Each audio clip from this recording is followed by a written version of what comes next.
Assalamualaikum warahmatullahi wabarakatuh. Jangan lupa bersyalawat untuk junjungan kita Nabi Muhammad Shallallahu Alaihi Wasallam. Pernahkah kalian mendengar kisah nyata yang begitu mengguncang hati, tentang seorang wanita asal Brebes yang rela tubuhnya dipakai 8 pria Arab, demi satu alasan yang bikin semua orang tercengang? Simak kisah nyata penuh air mata, keputusan ekstrim, dan klimaks yang mengejutkan hingga akhir. Jangan lupa tekan subscribe, nyalakan loncengnya, dan bantu sebarkan kisah ini, agar menjadi pelajaran bagi banyak orang. Namaku Yuni. Aku lahir dan tumbuh di sebuah desa kecil di Brebes. Tanahnya kering, jalanannya becek kalau hujan, tapi di sanalah tempat semua luka ini bermula. Ayahku dulu seorang tukang becak. Namun sejak kecelakaan kecil di pasar, kakinya tak pernah bisa mengayuh seperti dulu. Ibuku jualan sayur, berangkat sebelum subuh, pulang setelah matahari tergelincir. Adikku, satu-satunya harapan keluarga, sedang berjuang menyelesaikan SMA, dan hampir putus sekolah karena kami tak sanggup bayar seragam dan uang bulanan. Aku, setelah lulus SMA, seharusnya bisa kuliah. Aku ingin jadi bidan. Tapi mimpi itu menguap seperti embun di pagi hari. Realita terlalu keras. Kami bahkan kesulitan makan. Pagi sarapan nasi garam, malamnya kadang cuma rebusan daun singkong. Suatu malam, ibu menangis sambil memelukku. Dia bilang, "Nak, ibu pasrah, tapi kalau ada jalan untuk bantu adikmu, bantulah semampumu." Kalimat itu terus terngiang di kepalaku. Keesokan harinya, aku pergi ke rumah tetangga yang baru saja pulang dari Arab. Dia TKW juga, katanya. Tapi pulang bawa motor, bawa perhiasan, rumahnya direnovasi. Katanya, kalau kuat kerja, di sana bisa dapat puluhan juta. Mataku membesar. Itu lebih dari cukup untuk menyelamatkan keluargaku. Aku mulai cari tahu agen penyalur tenaga kerja. Datang diam-diam ke kantor Pejitki di kota, daftar, lalu pulang membawa secuil harapan dalam bentuk formulir. Saat aku serahkan ke ibu, dia cuma diam. Tapi aku tahu, diamnya adalah izin. Izin yang penuh rasa khawatir. 3 bulan kemudian, aku resmi terbang ke tanah yang hanya kulihat lewat televisi, Arab Saudi. Di bandara, aku peluk ibu erat-erat. Aku bilang, "Bu, kalau aku kuat, aku akan kirim uang setiap bulan. Tapi kalau aku kalah, tolong doakan aku jangan mati di negeri orang." Saat pesawat lepas landas, air mataku tak berhenti mengalir.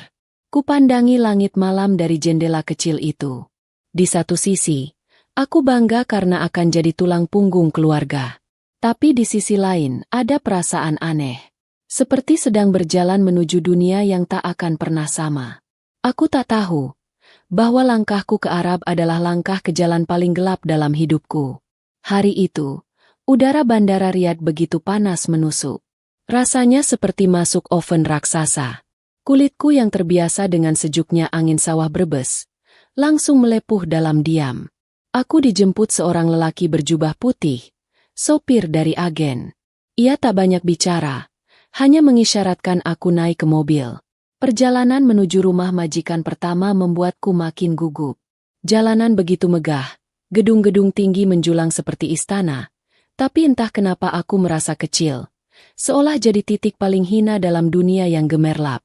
Rumah majikanku ternyata besar sekali. Pagar besi tinggi, halaman luas, dan pintu kayu ukiran mewah. Tapi saat aku masuk, yang kutemui bukan kenyamanan, melainkan perintah. Antar teh, cuci pakaian, sapu halaman. Dari pagi sampai malam, aku tak henti disuruh ini itu. Tidur hanya 2 jam, kadang tidak sama sekali. Makan, sisa makanan anak-anak majikan. Minum, sering hanya air keran dapur. Tapi aku tahan. Kupeluk semua penderitaan itu demi satu hal, keluarga. Setiap bulan, aku sisihkan setengah gajiku untuk dikirim ke kampung. Sisanya untuk beli sabun, pembalut, dan menabung sedikit demi sedikit. Aku tak pernah beli baju baru. Tak pernah keluar rumah. Wajahku pucat, tubuhku kurus. Tapi saat ibu mengirim kabar bahwa adikku bisa ikut ujian akhir, Aku menangis di pojokan kamar mandi. Bukan karena sedih, tapi karena merasa pengorbananku mulai membuahkan arti. Namun di balik semua itu, ada sesuatu yang mulai berubah di dalam rumah itu. Anak majikanku yang sulung, laki-laki berumur 20-an, sering mencuri pandang. Kadang pura-pura lewat saat aku pel. Kadang pura-pura memanggil minta tolong padahal hanya ingin bicara. Aku cuek, tapi lama-lama dia makin berani. Suatu malam, dia menyelipkan secari kertas ke bawah pintu kamarku. "Kamu cantik. Aku bisa buat hidupmu lebih mudah di sini." Hatiku langsung berdegup kencang. Aku robek kertas itu dan buang. Tapi malam-malam berikutnya, bukan cuma dia, kakaknya, pamannya, bahkan tetangga yang sering datang ke rumah majikan, mulai memperlihatkan tatapan tak biasa. Tatapan yang membuatku jijik. Tapi anehnya, mereka seolah tahu sesuatu yang aku tidak tahu. Hingga akhirnya, datanglah seorang pria bertubuh tinggi, berjanggut rapi, mengenakan parfum mahal. Ia mengaku sebagai perantara khusus. Ia bilang, ia datang karena ada penawaran besar untuk perempuan sepertiku. Di kepalaku, aku pikir itu soal pindah majikan, atau gaji lebih besar. Tapi saat dia mulai bicara, "Kamu mau 100 juta rupiah untuk satu bayi? Syaratnya mudah. Kamu hanya perlu mengandung.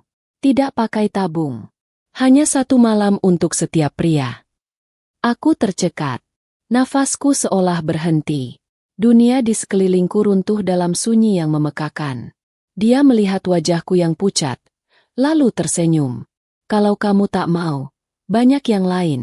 Tapi, kami dengar keluargamu butuh uang, bukan?"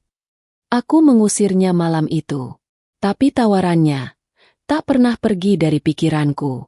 Karena saat aku lihat notifikasi dari kampung, bahwa rumah hampir disita, adikku diancam dikeluarkan dari sekolah, dan ibu mulai batuk darah, aku mulai bertanya, apakah kehormatanku sebanding dengan masa depan keluargaku?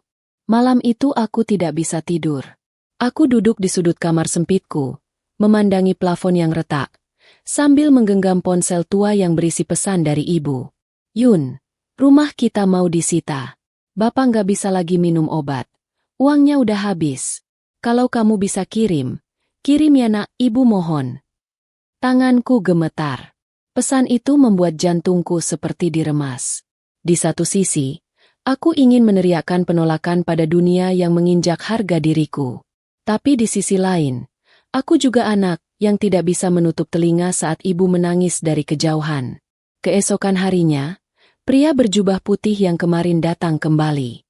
Kali ini dia membawa koper kecil berisi uang, ratusan lembar rial dan foto-foto bayi. "Anak-anak ini hasil dari perempuan sepertimu. Semuanya sehat. Langsung kami ambil dan asuh. Tidak ada ikatan. Kamu hanya perlu hamil, melahirkan, dan terima uangnya." Aku tak menjawab. Tapi mataku tak bisa lepas dari foto-foto bayi mungil itu. Mereka tampak bahagia, dan semuanya berdarah campuran. 8 pria, 8 bayi. Kamu bisa dapat 800 juta. Uang itu cukup untuk lunasi utang, beli rumah, modal usaha, dan kuliahkan adikmu. Aku tetap diam. Lalu dia menatapku tajam dan menambahkan satu kalimat. "Atau, kamu tetap di rumah ini. Jadi pembantu. Gajimu tetap. Tapi jangan salahkan siapa-siapa kalau suatu hari tubuhmu diambil tanpa bayaran." Kalimat itu menghantamku. Seperti ancaman. Seperti nasib yang sudah ditentukan bahkan tanpa aku mengiyakan. Hari-hari berikutnya aku jalani dalam kekosongan. Aku kerja seperti biasa. Tapi pikiranku penuh dengan tanya. Bukankah yang kulakukan selama ini juga menjual tubuhku? Hanya saja dengan harga yang lebih murah? Tidur 2 jam, kerja seperti mesin, diperlakukan tanpa manusiawi. Lalu, apa bedanya? Beberapa hari kemudian, aku menghubungi pria itu. Dengan suara berat dan nafas tercekat, aku hanya bilang satu kata, "Ya." Tangisku pecah setelahnya. Aku bukan memilih dosa. Aku hanya tidak punya pilihan lain. 3 hari setelah itu, aku dijemput. Diberi ruangan khusus di apartemen mewah yang hanya bisa diakses dengan kode rahasia. Di sana, aku diberi makanan sehat, vitamin, dan istirahat. Lalu datanglah pria pertama. Dia tak banyak bicara, hanya melempar senyum, lalu mematikan lampu. Waktu berjalan begitu lambat, tapi aku hanya menggigit bibir dan menutup mata. Di pikiranku hanya ada ibu dan adikku. Satu malam, satu langkah lebih jauh dari diriku yang dulu. Saat semuanya selesai, aku pergi ke kamar mandi, melihat wajahku di cermin, dan menangis. Bukan karena menyesal, tapi karena aku tahu ini baru permulaan. Setiap pagi, aku bangun dengan perasaan kosong. Tubuhku masih utuh, tapi jiwaku seperti sudah bukan milikku lagi. Aku jalani hari-hari dalam sunyi. Di apartemen itu, aku seperti burung dalam sangkar emas. Makan teratur, diberi suplemen dan susu khusus. Tapi tak ada kebebasan. Tak ada kebahagiaan. Perutku mulai terasa berbeda seminggu kemudian. Tubuhku lelah, mual. Tapi aku tahu, benih pertama itu mulai tumbuh. Aku menangis di atas sajadah. Malam itu, berdoa, merintih, memohon agar Allah memaafkanku. Lidahku keluh. Aku tidak tahu harus bilang apa. Yang aku tahu, aku belum pernah berzina untuk kenikmatan. Tapi hari itu, aku setuju untuk menukar rahimku dengan lembaran rupiah. Hingga suatu hari, saat aku menggulir layar ponsel dan melihat foto keluargaku di Brebes, aku membaca pesan dari adikku. "Mbak, makasih ya. Sekarang aku bisa sekolah pakai sepatu baru." Layar ponselku buram. Air mata mengalir deras. Saat itulah aku sadar. Mungkin aku sedang menjual tubuhku, tapi bukan untuk membangun istana atau beli mobil. Aku sedang membangun masa depan keluargaku. Dengan cara yang tidak akan pernah mereka tahu. Tapi semesta belum berhenti mengujiku. 3 bulan setelah kehamilan pertama, pria kedua datang. Kali ini, aku tidak perlu berpikir panjang. Aku sudah paham pola dan aturan mainnya. Malam-malam berikutnya datang pria ketiga, keempat, dan seterusnya. Tubuhku terasa makin berat, tapi uang di rekening makin bertambah. Aku kirimkan sebagian besar ke kampung. Rumah kami direnovasi, ayah bisa berobat lagi, ibu punya warung kecil, dan adikku mulai kursus komputer. Namun, hatiku kian hancur. Setiap pria yang masuk ke kamarku, seperti membawa sebilah pisau tak kasat mata, mengiris harga diriku sedikit demi sedikit. Pernah, setelah pria kelima selesai dan meninggalkanku begitu saja, aku muntah seharian. Tapi bukan karena hamil, melainkan karena jijik pada diriku sendiri. Tapi anehnya, tak pernah ada rasa benci kepada siapapun. Yang ada hanya satu, rasa lelah. Aku lelah menjadi korban keadaan. Lelah jadi boneka hidup yang diatur arah hidupnya oleh kemiskinan. Tapi yang paling menyakitkan, bukan ketika tubuhku disentuh, atau ketika aku menangis di bawah selimut. Yang paling menyakitkan adalah saat aku melihat diriku di cermin, dan tidak mengenali siapa yang kulihat. Apakah aku masih Yuni? Atau aku hanya rahim berjalan, yang dibayar per bayi, lalu dilupakan begitu saja? 8. Bukan angka biasa bagiku. 8 pria Arab. 8 malam yang berbeda. 8 benih yang tumbuh satu persatu di rahimku. Setiap pria yang datang bukan orang sembarangan. Semuanya dari kalangan berada. Mereka tak mau repot punya istri, tapi ingin punya anak. Tak peduli siapa ibunya. Tak butuh status. Hanya perlu satu hal, anak laki-laki, keturunan, dan tak ada beban setelahnya. Mereka hanya datang, tersenyum, lalu pergi, tanpa nama, tanpa sapa, tanpa tanya apa aku rela. Aku hanya rahim. Allah. Kehamilan pertama berjalan lancar. Bayi laki-laki yang sehat. Begitu lahir, langsung diambil oleh keluarga pemesan. Aku bahkan tak sempat menyusuinya. Suster hanya bilang, anaknya dibawa pagi ini. Kamu istirahat saja. Tidak ada selamat. Tidak ada peluk. Hanya sunyi. Tapi uang langsung masuk rekeningku hari itu juga. 100 juta.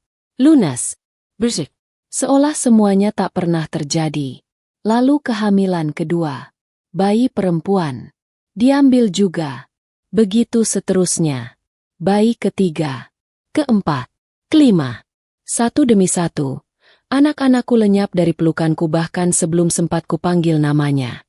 Aku tidak boleh menyimpan foto. Tidak boleh tahu kemana mereka pergi. Bahkan akta lahirnya pun bukan atas namaku. Yang tersisa hanyalah bekas jahitan di perut dan lembaran rial dalam dompetku. Tubuhku mulai rapuh. Kulitku kusam. Rambutku rontok. Tapi aku terus dipaksa kuat. Aku pernah pingsan saat hamil anak keenam karena anemia parah. Tapi setelah sadar, aku tetap dipaksa lanjutkan kehamilan berikutnya. Ayo, satu lagi. Kamu sudah biasa, kata perantara dengan nada datar. Padahal aku ingin berhenti. Aku benar-benar ingin berhenti. Tapi saat kukatakan itu, pria itu mengancam akan memotong setengah dari uang yang sudah dibayarkan. Kamu sudah kontrak 8 anak. Yuni, baru 6. Jangan main-main. Aku pun kembali diam. Tapi malam setelah itu, aku sujud. Lebih lama dari biasanya. Aku menangis tanpa suara. Hanya air mata yang basahi sajadah. Ya Allah. Aku bukan perempuan jahat. Aku cuma perempuan yang terlalu mencintai keluarganya. Sampai tak tahu lagi mana jalan yang benar. Kehamilan ketujuh adalah titik terberat. Bayinya besar. Posisi sungsang. Aku hampir mati di meja operasi. Darahku keluar begitu banyak hingga dokter panik. Saat tersadar dari bius, aku dengar mereka bilang, kalau dipaksa hamil lagi, bisa mati. Tapi pria itu tetap datang. Tersenyum, seperti tak terjadi apa-apa. Yang terakhir, Yuni, satu lagi saja. Lalu kamu bebas. Aku menatapnya lama, dan tanpa sadar, aku mengangguk. Kehamilan ke-8. Yang terakhir, katanya. Yang paling menentukan, katanya. Tapi justru kehamilan inilah yang paling menghancurkan tubuh dan pikiranku. Aku tak lagi merasa seperti manusia. Perutku membesar lebih cepat. Nyeri di punggung tak tertahan. Dan napasku pendek-pendek bahkan hanya untuk sekadar duduk. Setiap malam aku tidur sambil menangis. Bukan karena sakit, tapi karena sadar. Aku sudah terlalu jauh dari diriku yang dulu. Cermin di dinding menampakkan bayangan seorang perempuan lusuh. Wajah sayu, mata cekung, rambut lepek, perut membuncit, dan bekas luka operasi yang belum sepenuhnya sembuh. Itukah Yuni? Dulu aku pernah bermimpi mengenakan seragam bidan, menyambut bayi dengan senyum bahagia. Tapi kini aku malah melahirkan bayi demi bayi yang tak pernah kupeluk, tak pernah kupanggil namanya, tak pernah kusebut ibunya. Satu malam, aku mencoba menuliskan nama-nama bayi itu di kertas. Bukan nama asli, tapi nama hayalan. Raka, Amina, Yusuf, Zaina, Malik, Hafsa, Adam. Lalu kutulis satu nama kosong di paling bawah. Yang ke-8 belum lahir. Tapi aku tahu, ia pun akan lenyap seperti 7 sebelumnya. Sampai suatu hari, dokter mengatakan sesuatu yang mengubah segalanya. Janin dalam kandunganmu menunjukkan kelainan. Kemungkinan cacat bawaan. Sistem sarafnya tidak sempurna. Kami belum bisa pastikan, tapi besar kemungkinan ia akan buta atau bisu. Aku lemas. Tapi saat kukabarkan pada pria perantara itu, reaksinya dingin. Kalau cacat, tidak bisa dijual. Kamu tanggung sendiri anak itu. Kami hanya bayar untuk anak sehat. Kalimat itu menusukku lebih dari apapun. Anak, dianggap seperti barang. Kalau rusak, dibuang. Kalau cacat, tak laku. Dan aku hanya rahim, tempat pembiakan. Malam itu aku kembali menangis di atas sajadah. Ya Allah, aku memang berdosa. Aku sadar. Tapi tolong, jangan biarkan anak ini menderita. Kalau memang dia lahir, biarkan dia tumbuh dengan satu orang di dunia ini yang mencintainya tanpa syarat aku. Untuk pertama kalinya, aku mulai berharap anak itu tidak diambil. Untuk pertama kalinya, aku ingin menjadi ibu, bukan hanya pembawa rahim. Hari itu, aku menerima surat dari Indonesia. Dikirim lewat pos. Tulisan tangan ibu yang sudah mulai goyah. Surat itu penuh lipatan, bekas air mata yang mengering, dan aroma tanah kampung yang kurindukan. Yuni, bapakmu sudah pergi. Dia meninggal di pangkuanku. Maaf, ibu tak bisa menahan air mata saat menulis ini. Ibu sakit, batuk terus. Jalan pun sudah mulai gemetar. Kalau kamu bisa pulang, pulanglah, nak. Ibu ingin lihat wajahmu, meski hanya sekali saja. Tanganku gemetar. Lututku lemas. Surat itu kusimpan di dada, dan aku menangis sejadi-jadinya. Rasanya, dunia berhenti berputar. Aku ingin pulang. Aku benar-benar ingin pulang. Tapi kontrak belum selesai. Perutku masih membuncit. Anak ke-8 belum lahir, dan aku belum tahu nasibnya. Kusampaikan niatku ke perantara itu. Dia tertawa, lalu menjawab dengan wajah datar. Kalau kamu kabur, kamu harus bayar semua uang yang sudah kamu terima, termasuk denda ke calon pembeli bayi ke-8. Bisa ratusan juta. Sanggup? Aku terdiam. Aku tak sanggup. Aku terjebak. Hari-hari berikutnya aku jalani seperti mayat hidup. Makan tanpa rasa. Tidur tanpa mimpi. Berjalan seperti bayangan diri. Bayi dalam perutku makin besar. Tapi aku tidak lagi menganggapnya sebagai beban. Dia satu-satunya yang membuatku tetap ingin bertahan. Satu-satunya yang belum diambil dariku. Satu-satunya yang mungkin bisa kucintai dengan cara yang benar. Sampai pada malam menjelang kelahiran, perutku mengencang hebat. Kontraksi datang lebih cepat dari seharusnya. Aku dilarikan ke rumah sakit. Operasi darurat dilakukan. Darahku kembali tumpah. Tubuhku lemah. Tapi aku sadar. Aku masih hidup. Saat aku membuka mata, perawat datang membawa sesuatu dalam selimut kecil. Ini bayimu, Yuni. Dia buta. Tapi dia selamat. Aku memandang wajah bayi itu. Kulitnya pucat, matanya tak bergerak, tapi napasnya halus, lembut, dan nyata. Tangisku pecah. Aku peluk dia erat-erat, dan untuk pertama kalinya dalam hidupku, aku berkata pelan, "Nak, maafkan ibu. Maafkan semua dosa ibu. Tapi kamu nggak akan dijual." Ibu janji. Bayi itu bukan barang. Dia adalah pengampunan kecil dari Allah yang datang di tengah tumpukan dosa dan kehancuran. Namanya Hasan. Aku memilih nama itu sendiri. Diambil dari nama kecil cucu Nabi Muhammad Shallallahu Alaihi Wasallam. Karena walau tubuhnya lemah, aku ingin dia tumbuh dengan keberanian dan keteguhan hati.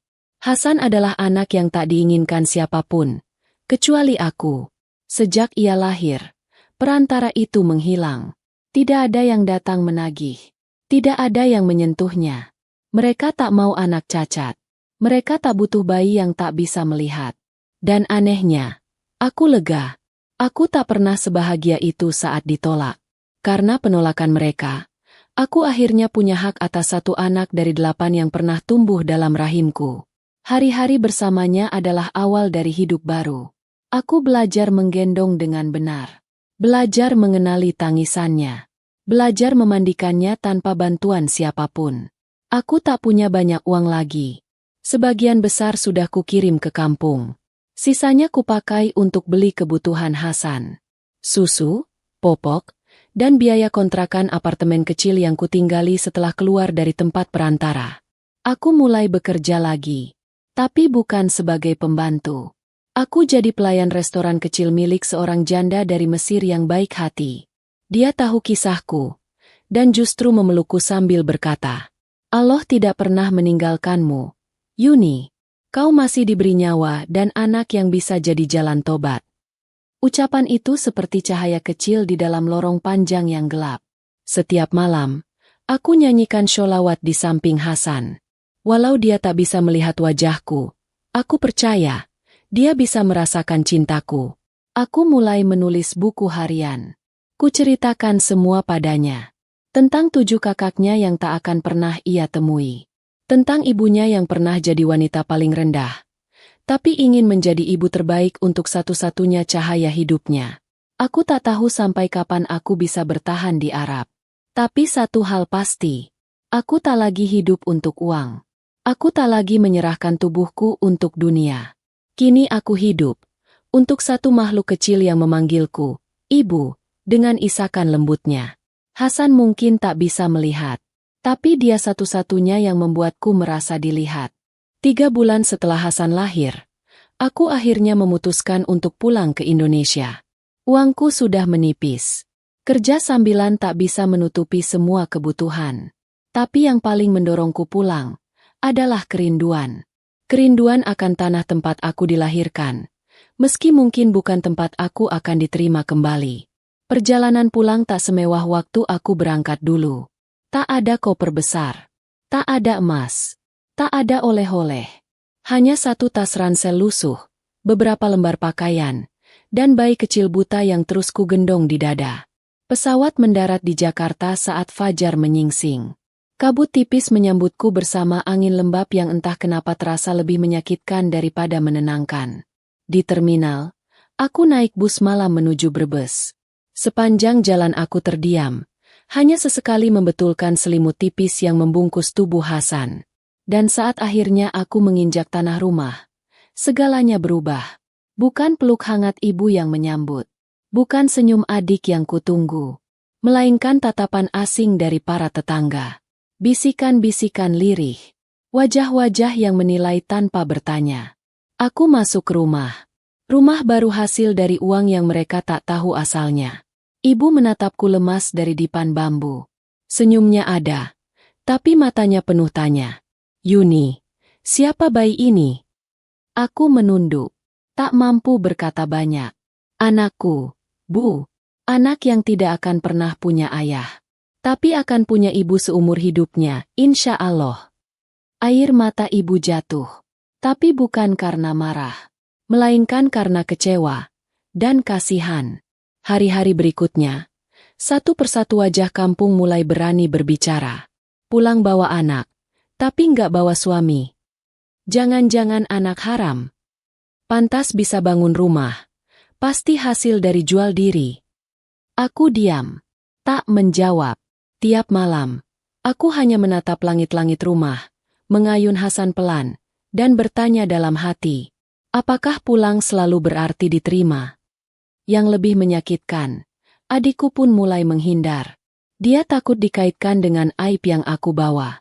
Sekolahnya jadi sasaran bisik-bisik. Bahkan teman-temannya menjauh.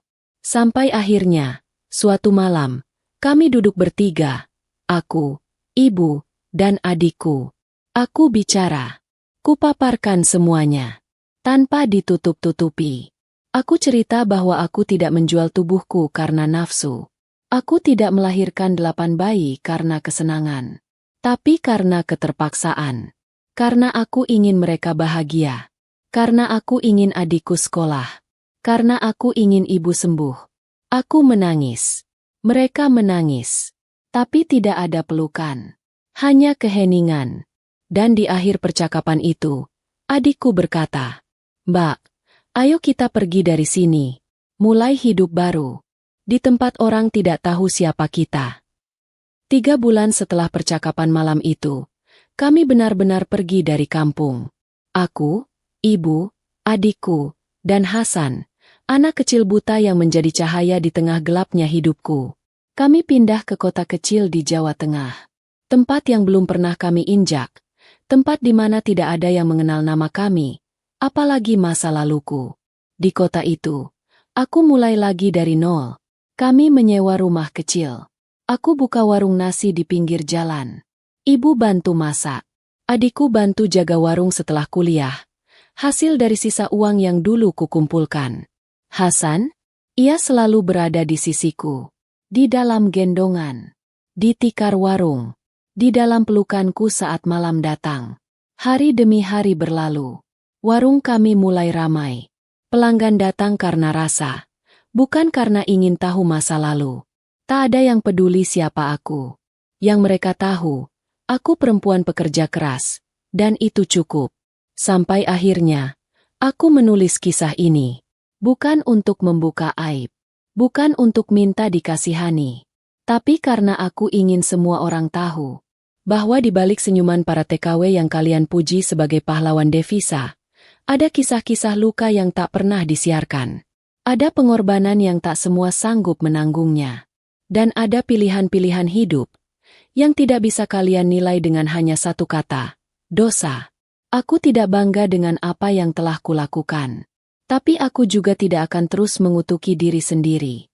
Karena hari ini, aku bukan hanya korban keadaan. Aku juga seorang ibu. Seorang perempuan yang akhirnya belajar bahwa cinta yang paling suci bukan berasal dari suami, bukan dari lelaki manapun, tapi dari seorang anak kecil buta yang memanggilku dengan air mata dan membuatku percaya bahwa aku pantas dicintai meski telah hancur berkali-kali. Namaku Yuni. Dan inilah kisahku. Semoga jadi pelajaran, dan bukan sekadar cerita untuk dihakimi. Terima kasih telah mengikuti kisah nyata ini hingga akhir. Jangan lupa like, share, dan tulis pendapatmu di kolom komentar. Apakah kamu memandang Yuni salah? Atau justru melihat sisi lain dari perjuangan seorang wanita? Jangan lupa subscribe channel Sri Story agar tidak tertinggal cerita-cerita nyata yang penuh makna lainnya. Wassalamualaikum warahmatullahi wabarakatuh.